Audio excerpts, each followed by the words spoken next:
Okay folks, I'm going to be trying out this new Makita Big Bore air compressor. It's the MAC700 model. The first thing you have to do with it is to fill it with oil, and they have this little plastic plug here, and then later you put this other oil, official oil cap on there.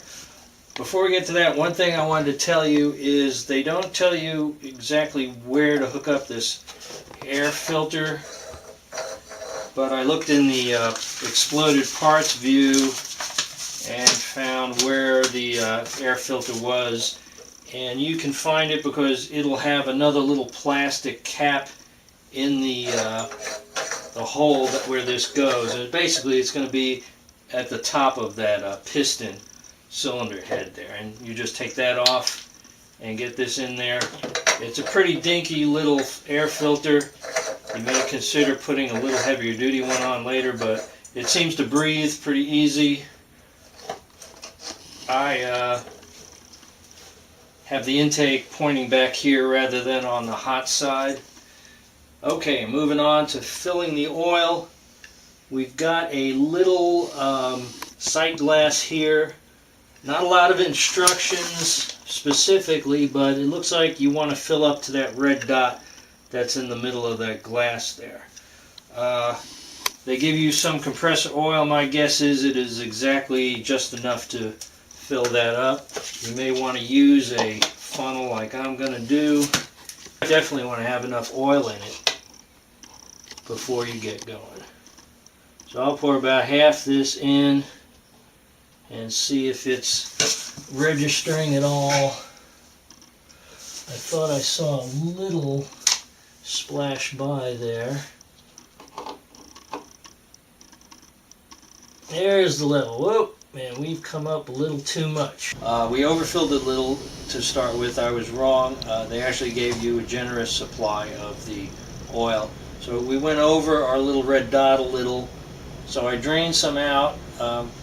You have a official oil drain plug here at the bottom of the unit, which if you had been running this for a while and there was debris, you'd want to have that plug down at the bottom. I just opened this cap here and tilted it over just to drain a little out so I would get the proper level, which is halfway in this sight window here and right where the red dot is. Okay, we're about, since we have the oil in there, we can start the initial break-in period. They say to run it for at least 20 minutes in a no-load state. And the way you get the no-load is you open this drain cock at the bottom, as best as I can determine from the instructions. The instructions are a little ambiguous, so you may want to go over them a few times. So no load to me means that there's no back pressure against the cylinder. So we achieve that by opening this valve.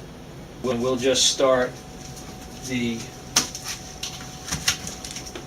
break-in period, and you'll get an idea just how loud this is. The big selling point on this was that it was a slower RPM but a bigger bore, and it was aquired a unit. So we will see what it sounds like. And I don't see anything happening. We've plugged it in. Perhaps we have to have our pressure switch on. So let's see if that's true. Okay, so we've just had a revelation here that the pressure switch is actually the on switch.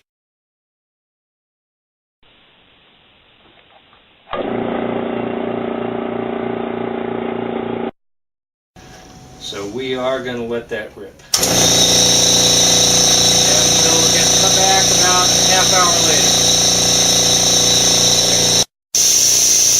Okay, it's been about 25 minutes. It's been running fine. The cylinder head is a little warm and not hot at all. I'm going to close the valve now.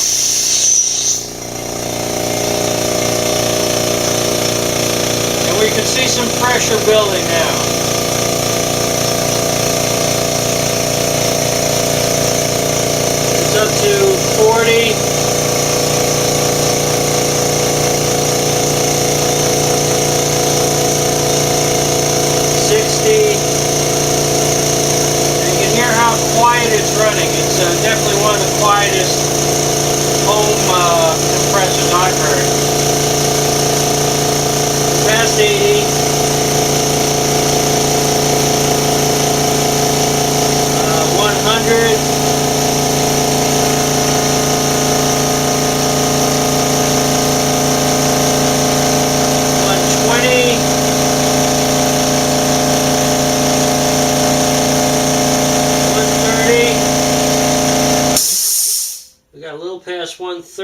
she's cut out like she's supposed to do.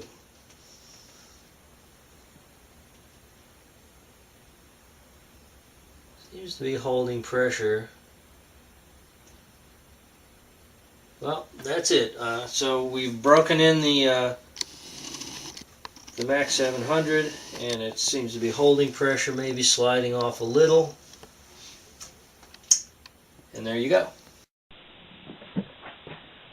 I just wanted to show one more thing. You can haul this thing around by this handle. It's 52 pounds. To me, that gets a little old quick. So I had this hanging around. It's a little dolly hand truck thing. I think you can get them at a lot of the big box stores, Costco, Sam's Club. I think I spent about $25 on it. I've got it all pongee cord. I added a little extra board just to make a little more room under the legs there. And to me, this looks like a good solution. I mostly intended to get this for inflating car tires and also filling up this little, very portable tank and using that to blow off keyboards upstairs in the house or anywhere. Also, especially chainsaws get very messy, and I got the blow thing here for that, and mostly those two functions are what I got it for. I got a very nice little, gas station style filler with the slider gauge on there. Okay, that's it.